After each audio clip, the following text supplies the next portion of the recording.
بات ہے ایک جنگل کی، اور وہاں ایک کوا رہتا تھا۔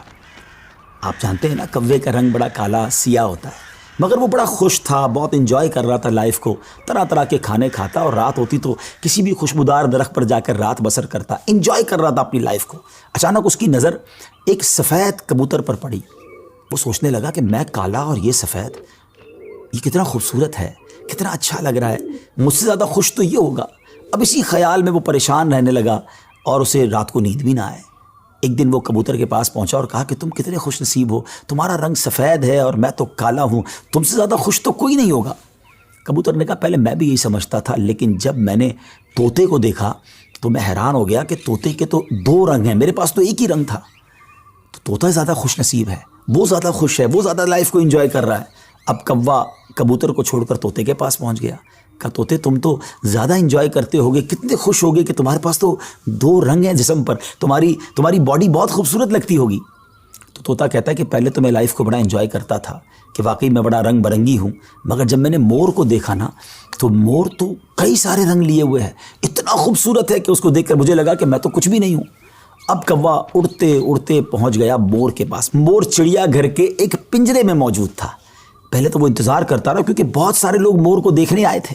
جب سارے لوگ دیکھ کر چلے گئے تو کوا مور کے پاس گیا کہ اے مور، ذرا یہ تو بتاؤ تم کتنے خوش ہو، کتنے رنگ ہیں تمہارے پاس، تم کتنے خوبصورت ہو۔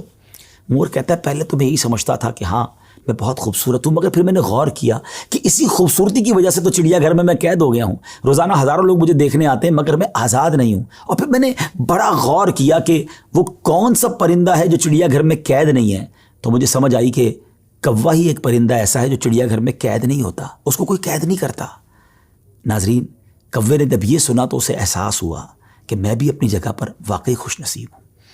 اب یہاں بظاہر تو یہ ایک فرضی واقعہ ہے، لیکن اگر اس کو ہم اپنی زندگیوں پر امپلیمنٹ کریں، اپنے بارے میں سوچیں، ہمارے پاس بہت کچھ ہے، لیکن جب کسی کو ہم سے زیادہ والے کو ہم دیکھتے ہیں نا تو ہمیں اپنی چیزیں کمتر نظر آنے لگتی ہیں، اپنا گھر چھوٹا لگنے لگتا ہے، اپنی موٹر سائیکل، اپنی گاڑی، اپنی سائیکل وہ ہمیں بڑی کمتر لگتی ہے جب کسی کی بڑی گاڑی دیکھتے ہیں، کسی کا بڑا گھر دیکھتے ہیں، کسی کی لائف سٹائل کو دیکھتے ہیں، جو ہے اس پر انجوائے نہیں کرتے بلکہ اس پر شکوہ کرتے ہیں، ناشکری کرتے ہیں۔